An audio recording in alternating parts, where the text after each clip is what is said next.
Hello all, welcome to LTX classes. ఈరోజు మన important polity MCQs అనేవి చూసే ముందు ఒక చిన్న అనౌన్స్మెంట్.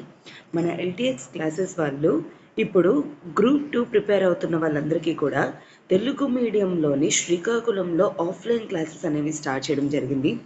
సో దీనికి కను మీకు ఏంటి అంటే ఈ 26th మార్చ్ అంటే ఈ సండే మార్నింగ్ 10 o'clockకి మీకు ఫ్రీ డెమో అనేది ప్రొవైడ్ చేస్తున్నారు.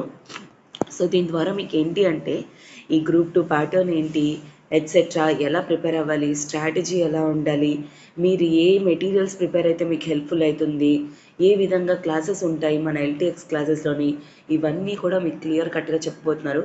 సో ఇది డెఫినెట్లీ మీకు అందరికీ కూడా చాలా చాలా ఉపయోగపడుతుంది. సో డెఫినెట్లీ మీరు ఈ ఆదివారం మీరు ఎల్టీఎక్స్ క్లాసెస్ శ్రీకాకుళం ఆఫ్లైన్ బ్రాంచ్కి వెళ్ళి దీన్ని అంతా కూడా మీరు సక్సెస్ చేయాలి అని ఎక్స్పెక్ట్ చేస్తున్నాను. అండ్ ఇది వచ్చేసరికి మీకు విజయ హర్షి తల్లి పిల్లల హాస్పిటల్ ఎదురుకుండా ఉందన్నమాట. మీకు దీనికి రిలేటెడ్ ఏమైనా ఎంక్వైరీస్ కానీ ఉంటే 7893899553 9491421735 రెండిట్లో ఏదో ఒక నెంబర్కి కాల్ చేయండి. మీ డౌట్స్ అనేవి క్లియర్ చేసుకొని తప్పకుండా వెళ్ళే ప్రయత్నం అనేది చేయండి. డెఫినెట్లీ మీకు ఇది హెల్ప్ఫుల్ అవుతుంది ప్రిపేర్ అవడంలోనే. సీరియస్ ఆస్పిరెంట్స్ ఎవరైతే ఉన్నారో వాళ్ళకి definitely this is a good opportunity. ఇది చాలా చాలా మంచి opportunity. So group 2 polity MCQ session LTX classes. So still మనం ఫండమెంటల్ రైట్స్ అనేవి డిస్కస్ చేస్తున్నాం. So first question, under the Indian constitution who is the Guardian of the fundamental rights? భారత రాజ్యాంగం ప్రకారం ప్రాథమిక హక్కుల సంరక్షకుడు ఎవరు? ప్రాథమిక హక్కులు అంటే ఫండమెంటల్ రైట్స్ అని అర్థం.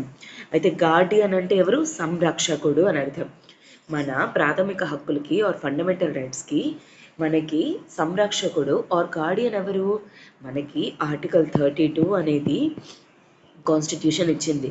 దీంట్లోని ఏంటి అంటే రిట్ ఇష్యూయింగ్ పవర్ అనేది ఎవరికి ఇచ్చింది? సుప్రీం కోర్టుకి ఇచ్చింది. అలానే కాన్స్టిట్యూషన్లో ఆర్టికల్ 226 అనేది ఉంటుంది. దాని ప్రకారంగా హైకోర్టుకి రిట్స్ ఇష్యూ పవర్ ఇచ్చింది. సో ఈ రెండింటిని మనం కలిపి ఏమంటాం? జ్యుడిషియరీ.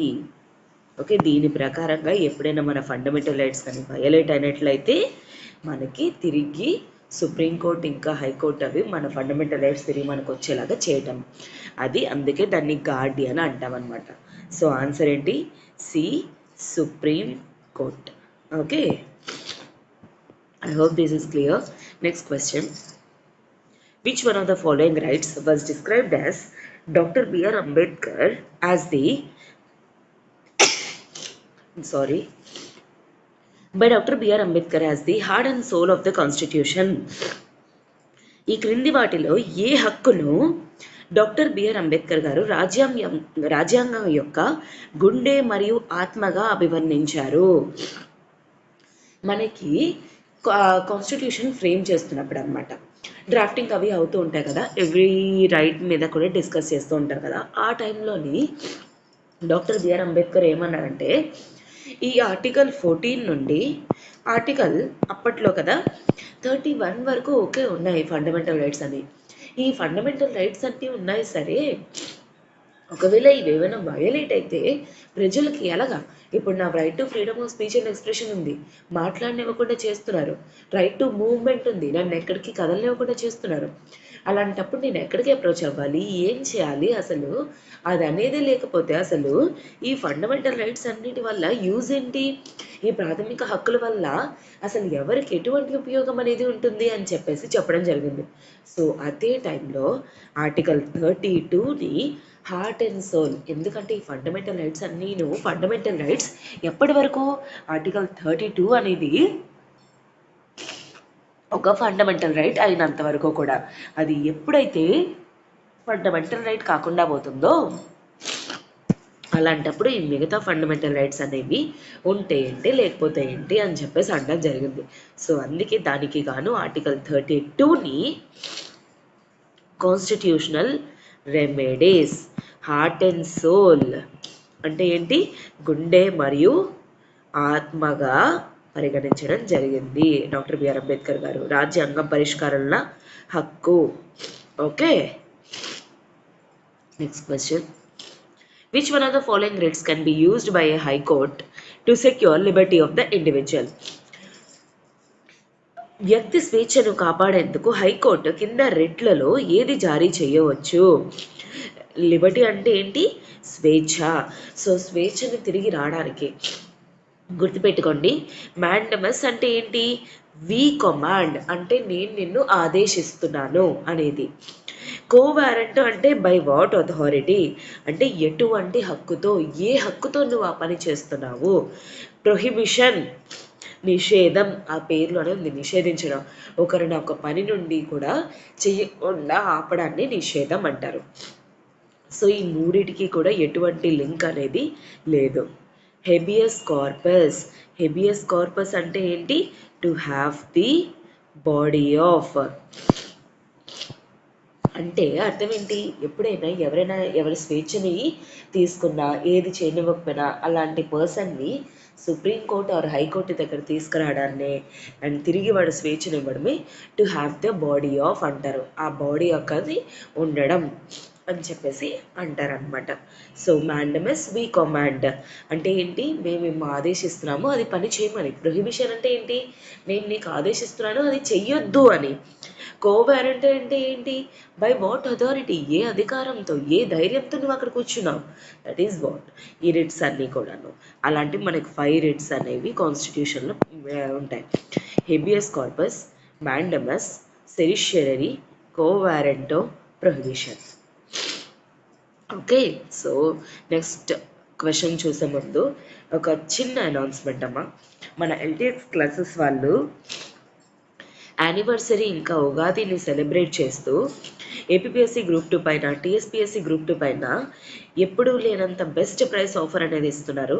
అదే మీకు లైవ్ ప్లస్ రికార్డెడ్ రెండు కలిపి 20,000 రూపాయల వర్త్ కోర్స్ అనేది మీకు కేవలం 15,000 రూపాయలకే ప్రొవైడ్ చేస్తున్నారు. బట్ ఈ ఆఫర్ వచ్చేసరికి మీకు కేవలం 31 మార్చ్ వరకు మాత్రమే, కానీ మీ కోర్స్ మాత్రం లైఫ్ టైం వ్యాలిడిటీ తోటి వస్తుంది. ఓకే, అండ్ అలానే ఈ టోటల్ 15,000 రూపాయలు కూడా మీరు మంత్లీ 5,000 రూపీస్ అనేది పే చేసుకుంటూ కూడా క్లియర్ చేయొచ్చు. ఆ ఆప్షన్ కూడా మీకు 31 మార్చ్ వరకు మాత్రమే ఉంటుంది. అండ్ కొత్త బ్యాచెస్ అనేవి స్టార్ట్ అవుతున్నాయి. సో ఎవరైతే జాయిన్ అవ్వాలి అనుకుంటున్నారో త్వరగా జాయిన్ అయ్యే ప్రయత్నం అనేది చేయండి. అండ్ పాలిటీ అనేది కూడా నేనే కవర్ చేయబోతున్నాను.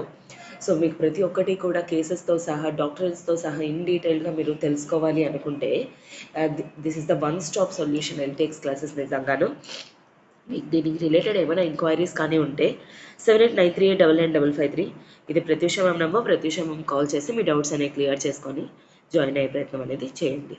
ఓకేనా? So next question. The Supreme Court of India has propounded the doctrine of basic structure of the constitution in which of the following cases? కింద ఏ సందర్భాలలో రాజ్యాంగాల్లోని ప్రాథమిక నిర్మాణ సిద్ధాంతం భారత సర్వోన్నత న్యాయస్థానం ప్రతిపాదించింది? అంటే హయ్యెస్ట్ కోర్టు ఎప్పుడు ఈ ప్రాథమిక నిర్మాణ సిద్ధాంతం ఆర్ బేసిక్ స్ట్రక్చర్ డాక్టర్ని ఎప్పుడు క్రియేట్ చేసింది అనేది.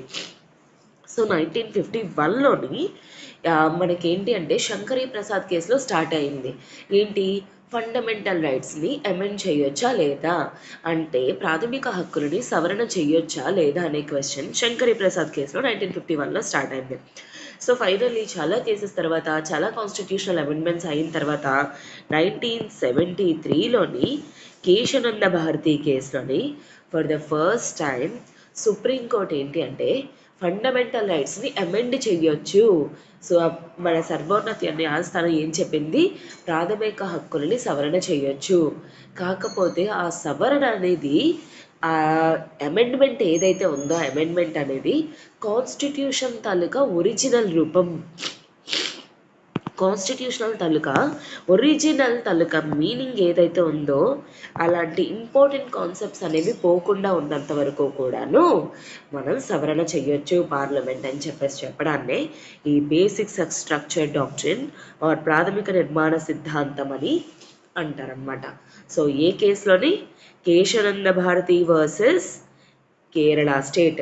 ఇక్కడ శంకరీ ప్రసాద్ కేసు ఉంది కదా అని శంకరీ ప్రసాద్ పెట్టేకండి, ఇక్కడ స్టార్ట్ అయింది ఆ కేసు. ఆ టైంలో ఫండమెంటల్ రైట్స్ని అమెండ్ నుంచి చేయకూడదు, చెయ్యొచ్చు అని చెప్పేసి మాటిమాటికి అలా కేసెస్ చేంజ్ అవుతూనే ఉన్నాయన్నమాట.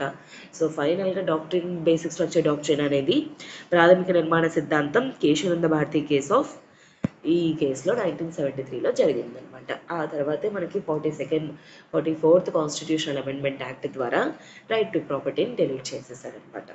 ఓకేనా. So next question, by which of the following case parliament got the right to amend fundamental rights? కింది వాటిలో ఏ సందర్భంలోని ప్రాథమిక హక్కులను సవరించే హక్కును పార్లమెంట్ పొందింది? ఆల్రెడీ చెప్పాను ఇప్పుడే, మనకేంటి పార్లమెంట్కి అంటే మన పార్లమెంట్ ఏదైతే ఉందో ఫండమెంటల్ రైట్స్ని, ప్రాథమిక హక్కులని అమెండ్మెంట్ చేసే పవర్, సవరణ చేసే పవర్ అనేది ఏ కేసులో వచ్చిందమ్మా? ఇప్పుడే మెన్షన్ చేశాను, కేశవానంద భారతి కేస్ ఆఫ్ 1973. కాకపోతే ఏం వైలేట్ అవ్వకూడదు? Doctrine of basic structure. Okay. So ఏ కేసులోని ప్రాథమిక హక్కులని సవరణ చేసే పవర్ అనేది ఎవరికి వచ్చింది? పార్లమెంట్కి వచ్చింది. క్వశ్చన్ ఎలాగైనా ఇస్తాడు వాడు. సో ఆబ్వియస్లీ ఆ ప్రాథమిక హక్కులని సవరణ చేసే పవర్ అనేది ఎవరికి ఇవ్వడం జరిగింది కేశవానంద భారతి కేసులో? Parliament. So Kesavananda Bharati case. I hope this is clear for you. మీకు ఇంకా ఏమైనా డౌట్స్ ఉంటే నాకు కింద కామెంట్ బాక్స్లో మెన్షన్ చేయండి, అండ్ నేను మళ్ళీ మీకు మెన్షన్ చేస్తున్నాను. పాలిటీ మీరు ఇంతే డీటెయిల్డ్గా నేర్చుకోవాలి అన్ని కాన్సెప్ట్స్ అనుకొని ఎగ్జామ్స్లోని ఏ ఒక్క టాపిక్ కూడా మీరు విడవకూడదు అనుకుంటే మన LTX classes is the best option.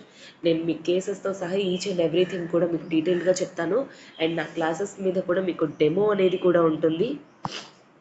మీరు ఎల్టీఎక్స్ క్లాసెస్ వెబ్సైట్ లాగిన్ అయ్యి ఆ డెమో అనేది చెక్ చేసుకొని జాయిన్ అయ్యే ప్రయత్నం అనేది చేయండి. Okay, have a good day students, all the very best. And మీకు ఒకవేళ వీడియో కానీ నచ్చినట్లయితే like, share and subscribe to LTX classes channel. Have a good day students, take care.